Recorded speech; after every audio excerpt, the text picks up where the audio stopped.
இப்போ silver price வந்து ஏறிண்டே போகிறது.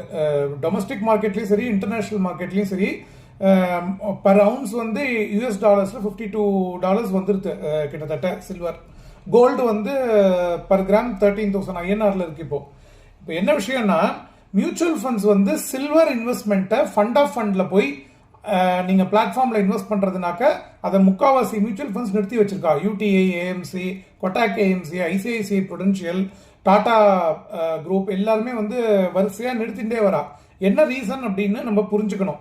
இப்போ என்னன்னா, ஒரு மியூச்சுவல் ஃபண்டில் ஃபண்ட் ஆஃப் ஃபண்டில் அவள் வந்து சில்வரை எப்படி இன்வெஸ்ட்மெண்ட் மேனேஜ் பண்ணுறா அப்படின்னாக்க, அவளோட ETF இன்வெஸ்ட் பண்ணுவான் முதல்ல. அதாவது ICICI Prudential fund of fund silver வச்சிருந்தான் மியூச்சுவல் ஃபண்ட்னா, அவன் வந்து silver ETF, ICICI silver ETF invest பண்ணுவான். இந்த ETF வந்து அந்த டேட் முடிவில் இப்போ வந்து நெட் பையர்ஸ் இருந்தான்னு வச்சுக்கோங்களேன். இப்போ வந்து 1000 kg வாங்கியிருக்கா சில்வர், ஆனால் வந்து 800 kg தான் விற்கிறவா இருந்திருக்கானா. அப்போ அந்த 200 kg சில்வரை அந்த ETF யூனிட்ஸ்க்கு கரஸ்பாண்டிங்காக ஃபிசிக்கல் சில்வர் வாங்கி வால்ஸில் ஸ்டோர் பண்ணணும். ஃபிசிக்கல் சில்வரில் மார்க்கெட் மேக்கர்ஸ்ட்டை வாங்குவா. பெரிய பெரிய ட்ரேடர்ஸ், லைக் பெரிய பெரிய ஜுவல் ட்ரேடர்ஸ், இம்போர்ட்டர்ஸ், அதுக்கப்புறம் வந்து ட்ரேடிங் ஃபிர்ம்ஸ், ப்ரோக்கரேஜ், அவள்கிட்ட வந்து ஃபிசிக்கல் சில்வராக வாங்குவாவா. அப்போ ஸ்டோரேஜ் வால்ட்டில் வந்து நம்ம எக்ஸாம்பிளில் 1000 kgலேருந்து 800 kg விற்றது போக 200 kg நெட் பையர்ஸ் இருக்கும்போது 200 kg வாங்கி அவள் ஸ்டோரேஜ் வால்ட்டில் வச்சு எக்ஸ்சேஞ்சுக்கு கணக்கு சொல்லணும். NSE BSEக்கு, செபி இந்த ரெகுலேட்டர்ஸ்க்கும் கணக்கு சொல்லணும்.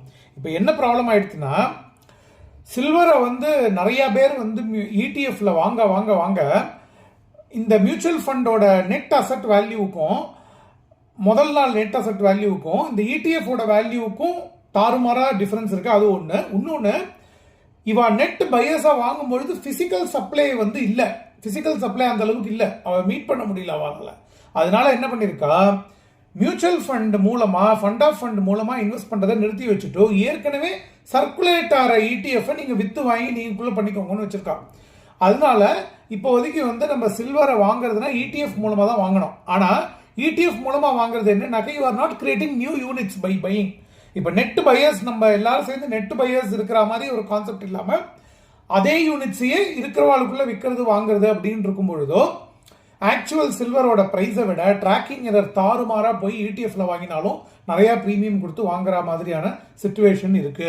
இதுதான் சில்வரில் சினாரியோ. சில்வரோட இது ட்ரெஜெக்டரி எப்படி இருக்கும் அப்படிங்கிறத நான் தனி வீடியோவாக சொல்கிறேன். கோல்டு அண்ட் சில்வர் என்னோட வியூஸை சொல்கிறேன். தேங்க்யூ.